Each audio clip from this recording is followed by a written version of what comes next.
अस्सलाम वालेकुम एवरीवन, कैसे हैं आप सब। I hope you all are doing great. Welcome back to another vlog. और सबसे पहले तो आप सब लोगों को रमज़ान बहुत बहुत मुबारक हो। कल यूएई में एक्सपेक्टेड है कि पहला रोज़ा होगा और ट्यूसडे का एक्सपेक्टेड है कि पाकिस्तान में पहला रोज़ा होगा। सो आज का जो व्लॉग है वो रमज़ान प्रेप्स के बारे में ही है।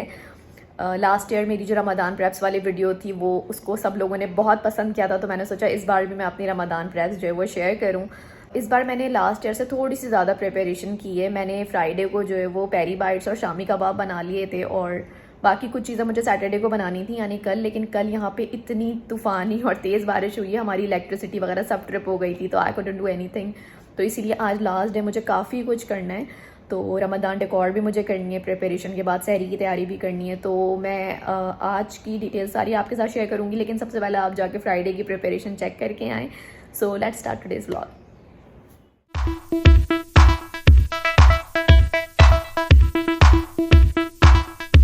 सो गाइस, सबसे पहले मैं बनाने लगी हूँ शामी कबाब और उसके लिए मैं यूज़ करूँगी शान का शामी कबाब मसाला। बोनलेस बीफ मैंने ऑर्डर किया है अराउंड 1 kg और ये अराउंड 1 कप दाल है जो मैं यूज़ करूँगी और मैं एग्जैक्ट यही रेसिपी फॉलो करूँगी, इसमें मैं कोई चेंजेस नहीं करूँगी। मीट को जो है वो हम वॉश कर लेते हैं। उसके अलावा मैंने साइड में ये चीज़ें रखी हैं, कुछ गार्लिक क्लोव्स, अदरक और अनियंस। मीट हमारा वॉश हो गया है और मैंने ये थोड़ी बड़ी बोटियाँ ली हैं क्योंकि जो बड़ी बोटियाँ होती हैं उनमें फिर रेशा अच्छा आता है, तो इसीलिए मैं हमेशा कोशिश करती हूँ बड़ी बोटियाँ लूँ। और ये सारी चीज़ें हम डाल देंगे अपने न्यूट्री कुक में। उसमें मैं अराउंड 1 कप जो है वो पानी डालूंगी। यहाँ मिडल ईस्ट में जो शान मसाला मिलता है ना, उसमें बहुत ज़्यादा इलायची के बीज होते हैं, तो इनको मैं पहले ही बाहर निकाल लेती हूँ, छान लेती हूँ, क्योंकि वरना फिर वो बहुत बुरे लगते हैं मुँह में आते हुए, और जो फिर थोड़ी बहुत रह जाते हैं वो मैं बाद में निकालती हूँ। तो ये सारा मसाला मैंने जो है वो ऐड कर दिया है न्यूट्री कुक में ही direct, and this is how it looks like. और 1 कप पानी जो है वो मोर देन इनफ होता है, क्योंकि फिर बाद में मीट अपना भी पानी रिलीज़ करता है। इसको मैंने प्रेशर जो है वो दिया है मीडियम प्रेशर ऑलमोस्ट 15 मिनट्स तक। 15 मिनट्स के बाद जब मैंने लिड खोली तो उसमें ऑलरेडी काफ़ी ज़्यादा पानी था। आप देख सकते हैं इतना ज़्यादा पानी इसमें ऑलरेडी है, क्योंकि मीट ने अपना भी जो है वो पानी रिलीज़ किया है। अब इसके अंदर मैं अराउंड 1 कप जो है वो चने की दाल जो मैंने धो के रखी हुई है ये ऐड करूँगी। वापसी लिड लगाऊँगी, इसी पानी में ये दाल गलेगी और तकरीबन मैं दोबारा से 20 मिनट्स के लिए मीडियम प्रेशर दूंगी। So this is the situation right now. और ये देखें अभी इसमें थोड़ा थोड़ा पानी है, यानी अभी इसको हम जो है वो ड्राई करेंगे। तो मैं इसको सौटे पे लगा के छोड़ दूंगी ताकि सारा पानी ड्राई हो जाए। और मीट देखें इस तरीके से टेंडर होना चाहिए कि ईजिली आपके स्पून से टूट जाए। चलें जी, मिक्सचर जो है वो ड्राई हो चुका है, मैंने इसको बाहर निकाल लिया है। अब हम थोड़ी देर वेट करेंगे क्योंकि अभी ये जो है वो काफ़ी गर्म है, ये ठंडा होगा। उसके बाद मैं इसको चॉपर में डाल के 1 या 2 राउंड्स लगाऊंगी और ये जो है ना कंप्लीट हो जाएगा। आप चाहें तो जो है ना इसको वैसे वुडन स्पून से भी कर सकते हैं, लेकिन मेरे पास जो है ना रमज़ान की वैसे टाइम बहुत शॉर्ट है, तो बस मैं चॉपर में 1 या 2 जो है वो इसको दफ़ा घुमाऊँगी और इट विल बी फाइन।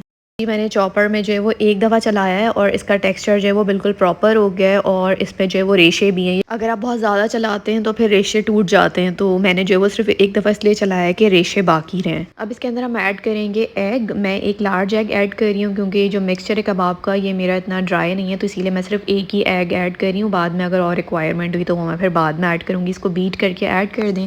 इसके बाद हम ऐड करेंगे राइस फ्लावर यानी चावल का आटा। अगर आपके पास चावल का आटा नहीं है तो आप चावलों को पीस के भी डाल सकते हैं, but it gives a very nice crispiness to your kebab, but it's optional. मैं अपने कोफ्तों में भी डालती हूँ और कबाब में भी डालती हूँ। उसके अलावा हम इसमें ऐड करेंगे almost 2 tablespoon thick yogurt. Yogurt जो है वो आपके कबाब को जो है वो मॉइस्ट रखता है, ड्राई होने नहीं देता। और उसके बाद फिर मैं इसमें हाफ़ लेमन ऐड करूँगी। लेमन से ये होता है कि आपके जो कबाब होते हैं उनका कलर बहुत अच्छा होता है, तो इसलिए आप हाफ़ लेमन ऐड कर दें तो उससे जो है ना टेस्ट में खटास भी नहीं आती और कलर भी बहुत अच्छा आता है। ये यहाँ मैंने रखा है हरा धनिया और पुदीना चॉप करके और अनियंस चॉप करके, और ये बस मैं इसमें ऐड कर दूँगी। मैंने जो है वो जो ऊपर से मसाला है वो भी कम डाला है और मैंने जो मिर्चें ना वो भी कम रखी हैं। मैं रमज़ान में जब भी बनाती हूँ कबाब या कोई भी चीज़ तो स्पाइसेस बहुत कम रखती हूँ, क्योंकि रमज़ान में एसिडिटी वगैरह का इशू बहुत ज़्यादा होता है, इसलिए। छोटी सी टिकिया बनाई है, मैं इसको फ्राई करके जो है ना टेस्ट करूँगी, चेक करूँगी कि टूट तो नहीं रही, इसमें कोई इशू तो नहीं आ रहा, और फिर मैं बाकी की टिकिया बनाऊँगी। हमारे कबाब जो है ना फ्राई हो रहे हैं, लेकिन टूट नहीं। सो टेस्ट वगैरह मैंने कर लिया था, नमक मिर्च वगैरह सब मिक्सचर में बिल्कुल ठीक था, तो इसको मैंने थोड़ी देर के लिए फ्रिज में रख दिया था अराउंड 2-3 घंटे। इससे जो है ना सारे फ्लेवर्स इन्फ्यूज़ हो जाते हैं और टिकिया की शेप वगैरह भी जो है ना काफ़ी परफेक्ट बनती है। तो बस अभी मैंने ये सारी शेप वगैरह बना दी है। अब मैं इसको फ्रीज़र में रखूँगी। जब ये अपनी शेप होल्ड कर लेगी प्रॉपर, थोड़ी सी फ्रीज़ हो जाएगी, तो फिर मैं इसको बॉक्सेस में डाल दूँगी। सो कबाब जो है वो मैंने इस तरीके से बॉक्स में डाल के फ्रीज़ कर दिए हैं। अराउंड 24 से 25 कबाब बने थे मेरे 1 kg बीफ से, मीडियम साइज़ के। सो गाइस नेक्स्ट स्टेप में ये हम लोग हाफ़ के जी चिकन को बॉईल कर रहे हैं। इससे मैं 2 चीज़ें बनाऊंगी, एक पेरी बाइट्स बनाऊंगी और एक स्प्रिंग रोल्स।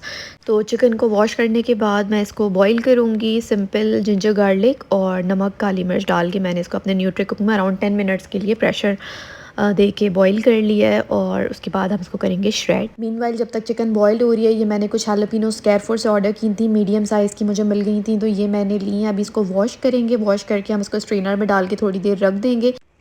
चलें जी, ये वॉश हो गई हैं स्ट्रेनर में, मैंने इसको डाल के थोड़ी देर छोड़ दिया था। अब ये कम्प्लीटली ड्राई हो गई हैं। अब मैं इसको जो है वो स्लिट ओपन करूँगी। मीडियम साइज़ का एक स्लिट ओपन मैंने किया है, ये देखें। बिल्कुल सेंटर में आपने कट लगाना है, ऊपर से और नीचे से थोड़ी सी स्पेस छोड़ देनी है। यहाँ पे मैंने एक बोल में पानी ले लिया है। इस पानी के अंदर मैं ऐड किया है अराउंड 2 टेबल स्पून विनेगर यानी सिरका, और अब मैं सारी चिलीज़ जो है वो इसमें डिप कर दूँगी for almost half an hour. ये चिलीज़ को मैंने जो है वो ढक के छोड़ दिया है। ये अराउंड 1 घंटे तक ऐसी ही रहेंगी। बाकी जब तक हमारी ये चिकन बॉईल हो गई है तो मैं इसको जो है वो श्रेड कर लेती हूँ फिलिंग बनाने के लिए। और ये यखनी भी जो बची है वो मैंने स्टोर कर ली है, ये दाल में या चावल वगैरह में यूज़ हो जाएगी। चिकन को मैंने श्रेड कर लिया है। वैसे मैंने तो नॉर्मल हाथों से ही श्रेड किया, आप चाहें तो फोर्क से या फिर जो है वो मशीन भी यूज़ कर सकते हैं। और अभी मैं इसको जो है वो इस तरीके से रख दूँगी। अभी मैं इसका हाफ़ हिस्सा डिवाइड करूँगी स्प्रिंग रोल्स के लिए और हाफ़ के लिए मैं पेरी बाइट्स का मिक्सचर बनाऊँगी। चिकन अगर ऑलरेडी बॉयल और श्रेडेड हो तो बहुत सारी चीज़ों में यूज़ हो जाती है। और अभी ये देखें, ये जो है वो 1 आवर हो गया। चिलीज़ मैंने बाहर निकाल ली है, इनको मैंने पैड ड्राई कर लिया है और ये जो है वो अच्छे से ड्राई हो जाएंगी। उसके बाद हमें जो है वो फिलिंग करनी है। तो अभी मैं इसको पेपर टावल पे रख रही हूँ थोड़ी देर, ताकि मज़ीद ड्राई हो जाएं। पेरी बाइट्स के लिए चिलीज़ को कम्प्लीटली ड्राई होना चाहिए, एक ड्रॉप भी पानी का नहीं होना चाहिए, वरना जो है वो इसकी कोटिंग पे इशू आता है। अब मैं इसकी फिलिंग रेडी कर रही हूँ। फिलिंग के लिए मैंने ऑलमोस्ट जो है वो 1 कप श्रेडेड चिकन लिया है और उसके साथ मैं यूज़ कर रही हूँ ये मेयोनीज़, और साथ में मैं जो है वो ऐड करूँगी नैंडोज़ पेरी पेरी सॉस। अगर आपके पास पेरी पेरी सॉस नहीं है तो आप चिली गार्लिक सॉस और चिली फ्लेक्स भी ऐड कर सकते हैं। उसके अलावा मैं क्रीम चीज़ और ऐड करूँगी, ये अच्छी सी क्रीमीनेस देती है, लेकिन ये ऑप्शनल है। सारी चीज़ें मिक्स कर ली हैं, फिलिंग रेडी हो गई है। मैंने जो है वो 1 कप चिकन इसलिए लिए क्योंकि मुझे लग रहा है कि इसमें 12 पेरी बाइट्स इजीली बन जाएंगी। सो लेट्स सी, अगर कम लगी तो फिर मैं और मिक्सचर बना लूँगी। मुझे पर्सनली मोज़रेला से ज़्यादा अच्छी चेडर स्लाइसेस का टेस्ट लगता है पेरी बाइट्स में, तो ये मैं पक्के स्लाइसेस यूज़ कर रही हूँ। आप कोई और चीज़ भी यूज़ कर सकते हैं। 1 बाय 1 पहले आपने चिकन की स्टफिंग करनी है, उसके ऊपर जो है वो चीज़ की स्टफिंग करनी है। तो ये देखिए, मैंने 1 बाय 1 सारी जो है वो स्टफिंग कर ली है और चिकन का जो मिक्सचर था वो ऑलमोस्ट पूरा हो गया है, तो मेरा अंदाज़ा बिल्कुल सही था। अब इसके ऊपर जो आपने कोटिंग करनी है वो पहली कोटिंग जो है वो मैदे की करनी है। तो मैं 1 बाय 1 सारी जो है ना इस तरीके से कोटिंग कर लूँगी। सारी चिलीज़ पे जो है वो कोटिंग हो गई। अब इसको मैं थोड़ी देर के लिए फ्रिज या फ्रीज़र में रख दूँगी almost for half an hour. ये थोड़ी सी सेट हो जाएगी। उसके बाद फिर हम लेंगे एग और ब्रेड क्रम्स। पहले हम एग में कोट करेंगे, उसके बाद ब्रेड क्रम्स में, उसके बाद थोड़ी देर के लिए सेट होने के लिए रखेंगे। उसके बाद दोबारा से जो है वो एग और ब्रेड क्रम्स कोट करेंगे। और मैंने जो है वो लास्ट स्टेप रिकॉर्ड नहीं किया, मैं भूल गई थी रिकॉर्ड करना, और बस मैंने ये जो है वो जिपलॉक बैग में रख दी और अब ये जा रही है फ्रीज़र में। Welcome back guys. तो आप लोगों ने देख ली कि मैंने फ्राइडे को जो है वो क्या प्रिपरेशन की थी। तो 2 ही चीज़ें मैंने बनाई थी फ्राइडे को। अब बाकी की सारी चीज़ें मैं आज बनाऊंगी। अभी चेंज करते हैं, let's go into the kitchen. आज मैं सबसे पहले बना रही हूँ स्प्रिंग रोल्स। तो उसकी फिलिंग रेडी करने के लिए मैंने जूलियन कट कर लिया है, कैरेट और ये बेल पेपर भी कट कर ली है, और उसके साथ साथ मैं कट करूँगी कैबेज। तो ये तीनों चीज़ें अराउंड मैंने 1 कप ली हैं, और साथ साथ मैंने थोड़ी सी जो है वो हरी प्याज भी यानी स्प्रिंग अनियन भी कट कर ली है, लेकिन वो उसकी क्वांटिटी थोड़ी कम है। और यहाँ पे मैंने ऑयल गरम कर लिया अराउंड 2 to 3 टेबल स्पून, और इसके अंदर हम ऐड कर देंगे सारी वेजिटेबल्स, और उसके साथ साथ हम चिकन भी ऐड करेंगे। हाई फ्लेम पे हम इसे कुक करेंगे फॉर अराउंड 1 मिनट। स्पाइसेस में सिर्फ और सिर्फ हम सॉल्ट, ब्लैक पेपर और सोया सॉस ऐड करेंगे, और उसके अलावा कुछ भी ऐड नहीं करेंगे, और स्टिल इसका टेस्ट बहुत अमेजिंग होगा। तो हमारी फिलिंग रेडी हो गई है। अब हम इसका ठंडा होने का वेट करेंगे। जब तक हमारी फिलिंग जो है वो ठंडी हो रही है, मैं यहाँ पे बनाने लगी हूँ जिंजर गार्लिक पेस्ट। तो अभी मैं ये गार्लिक पील कर रही थी और ये जिंजर भी है मेरे पास। तो मैं सिर्फ जो है वो अराउंड 1 वीक या 10 डेज से ज़्यादा का जिंजर गार्लिक पेस्ट नहीं बनाती, और वैसे तो नॉर्मली मैं फ्रेश यूज़ करती हूँ, लेकिन रमज़ान में टाइम सेव करने के लिए मैं अभी जो है वो ये पेस्ट बना के रख लूँगी। जिंजर गार्लिक पेस्ट बनाते हुए आप ऐड करेंगे ऑयल और थोड़ा सा सॉल्ट, और इस तरीके से मैंने मोटा मोटा जो है वो पीस लिया है। और इसको जो है वो मैं इसके अंदर थोड़ा सा ऑयल मिक्स करके इसको मैं एक मेरे पास पहले से जार मौजूद है शान का जिंजर गार्लिक पेस्ट का, तो मैं उसके अंदर ऐड कर दूंगी, और हम लोग जो है वो उसको रख देंगे फ्रिज में। अगर आपको लंबे टाइम के लिए स्टोर करना है तो आप आइस क्यूब्स में भी जो है वो इसको फ्रीज़ कर सकते हैं। मिक्सचर हमारा जो है वो ठंडा हो गया और मैं ये वाली स्प्रिंग रोल शीट्स यूज़ कर रही हूँ स्वीट्स की, और पाकिस्तानी तो जैसी नहीं होती लेकिन स्टिल बेटर होती हैं, तो बस मैंने इनमें से जो है वो ये स्प्रिंग रोल्स बना लिए थे। और एक शीट में अराउंड 20 शीट्स होती हैं एक पैक में, तो वो बस मैंने 20 ही बनाए थे, इससे ज़्यादा नहीं बनाए। और बस मैं इनको अब जो है वो फ्रीज़र में इस तरीके से स्क्वायर मेरे पास डिस्पोजेबल बॉक्सेस हैं उसमें रख रही हूँ। तो अब बारी आती है चटनियों की। मैं 3 तरह की चटनियाँ बनाऊँगी। सबसे पहले मैं ये इमली सोक कर रही हूँ। इमली की चटनी के लिए थाईलैंड की होती है इमली, बहुत अच्छी होती है। इसको मैं अराउंड 1 कप पानी में सोक कर दूँगी। इमली को हम तकरीबन 1 घंटे के लिए सोक करेंगे।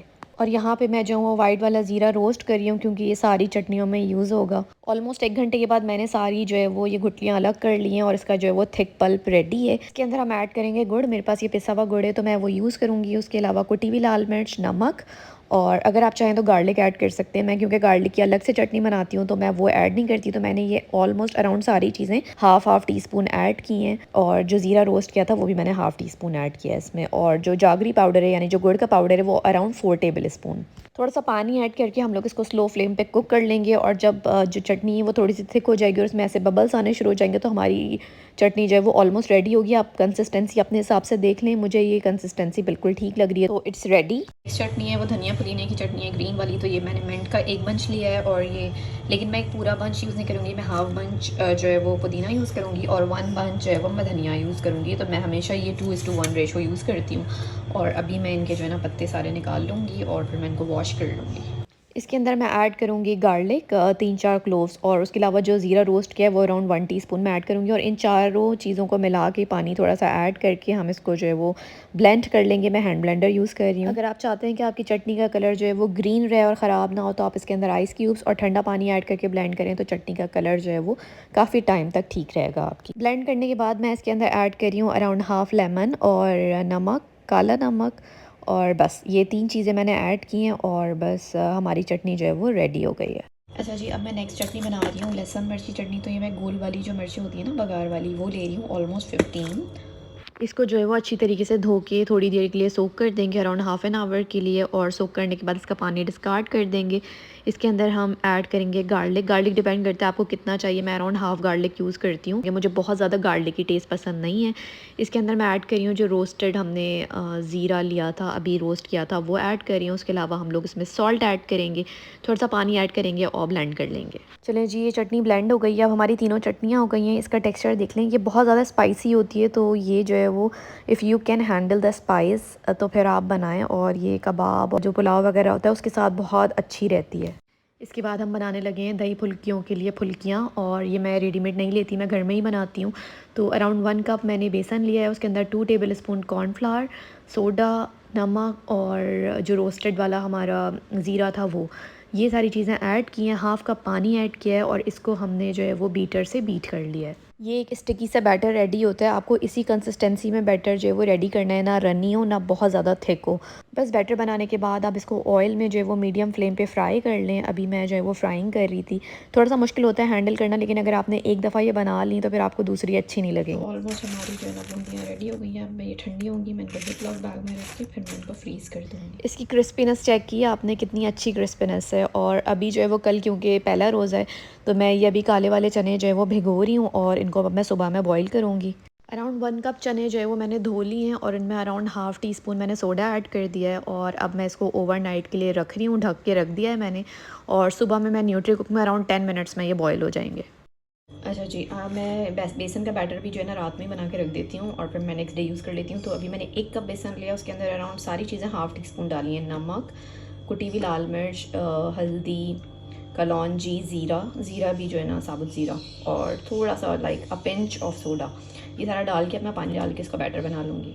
अच्छा जी, मैंने बीटर से ये बीट किया है। आप हाथ से भी बीट कर सकते हैं लेकिन बहुत अच्छे से बीट करना होगा। और अच्छी तरीके से अगर आप बीट करेंगे तो आपको पता ऐसे चलेगा कि आप एक ड्रॉप लें और किसी भी पानी के ग्लास में आप जब से डालेंगे एक ड्रॉप, अगर ये इस तरीके से तैरे तो इट मीन्स कि आपके बैटर जो है वो बहुत अच्छे से बीट हो गया और आपके बहुत क्रिस्पी और एयरी पकोड़े बनेंगे। So that's the tip I always apply, तो आप भी ट्राई करेंगे टिप। सो गाइज़, ये थी मेरी रमज़ान प्रेप्स। आई होप आप लोगों ने वीडियो एंजॉय की हो। वीडियो अच्छी लगी है तो लाइक कमेंट शेयर करना मत भूलिएगा और मुझे इस वीडियो का फीडबैक भी ज़रूर दीजिएगा। I will be waiting for your feedback.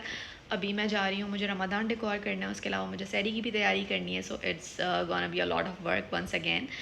और रमदान डेकोर की वीडियो मैं इसके साथ ऐड करने वाली थी, लेकिन मैंने इसलिए नहीं की क्योंकि फिर वीडियो बहुत लंबी हो जाती है and it's already too long. So वो वीडियो भी जल्दी आएगी। तो फिर मिलेंगे इंशाल्लाह नेक्स्ट व्लॉग में, तब तक के लिए टेक केयर, बाय बाय, अल्लाह हाफिज़। Please like, comment, share and subscribe to this channel.